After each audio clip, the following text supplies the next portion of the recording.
Hey everybody, welcome back to Cool Bike Projects, and great to see you again.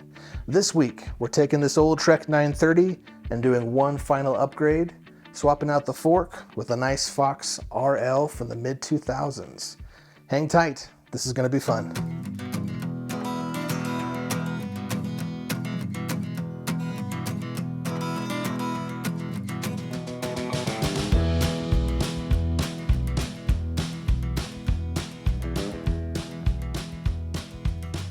So I picked up this fork used for $165 with shipping.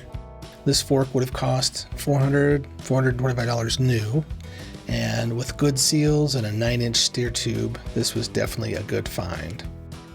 One of the things that gets tough about buying a used fork is they were all cut to fit whatever size head tube the original frame had. And if you go back in the late 90s, early 2000s, most of the head tubes were relatively short. So, a lot of the steer tube lengths are around 7 to 7.5 inches in length. And if you're trying to do a riser bar or anything taller, it's hard to find anything beyond that 8-inch mark. For those of you that are new to this bike project, this is one we worked on a few years ago, doing a conversion of sorts, going from a 3x7 drivetrain to a 1x11. At the time, we rebuilt this old RockShox hydrocoil, repainted the fork to match the frame, but over a couple years the seals have gone bad again, and unfortunately these stanchion tubes have seen the best of their years. So it's time to be replaced.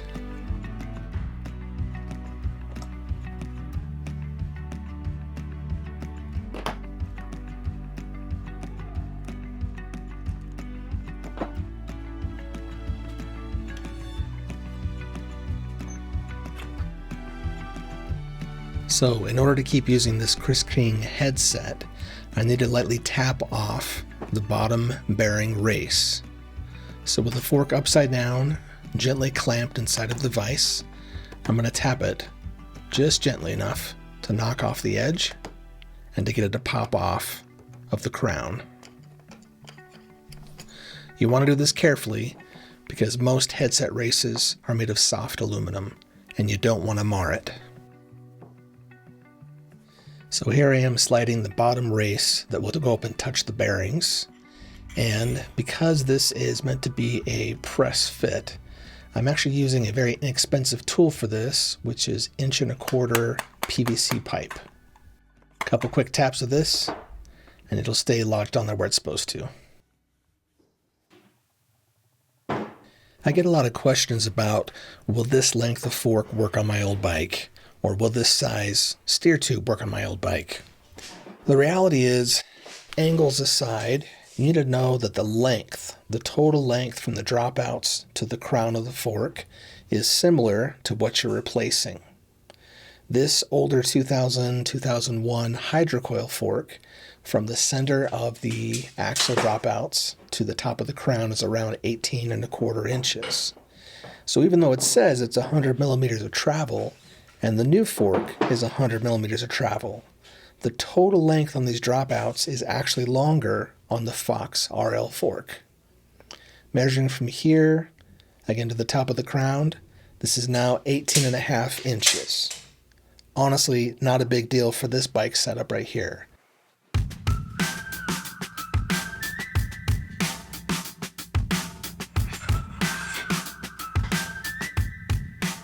So now it's time for a quick assembly, measure the steer tube length, and then cut it down to size.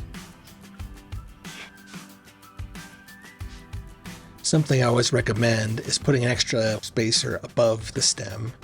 That way if you think you might need some extra space in the future, you always have an extra 1/4 inch.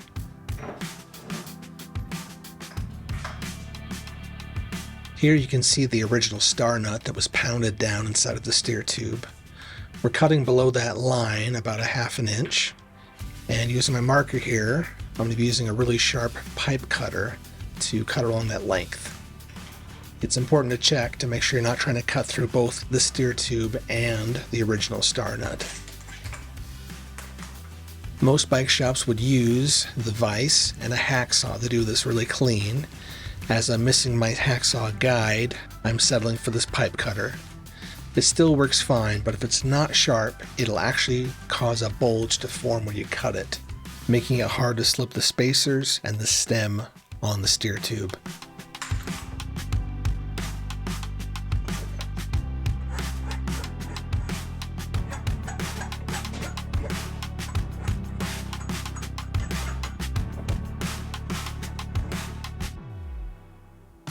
So the one tool I can't live without is a startup pounder.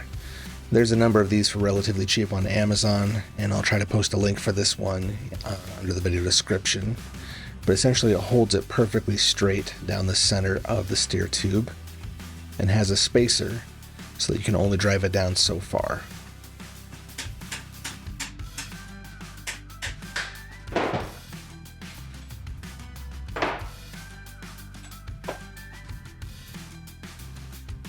Just like with axles and bottom brackets, you want to use a good quality grease for the headset.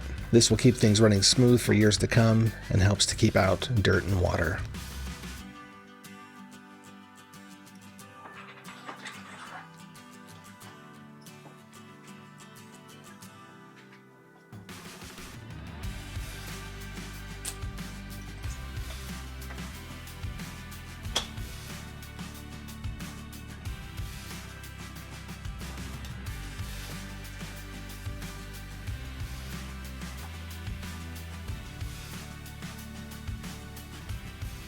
With the stem attached and the front wheel back on the bike, you're ready to make the final adjustments.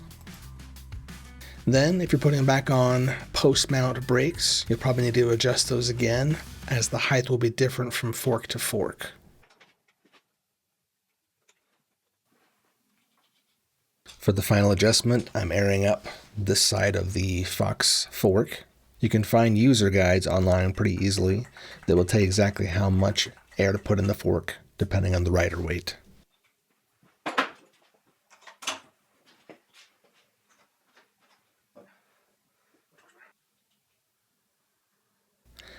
Well guys, I hope this has been helpful to you.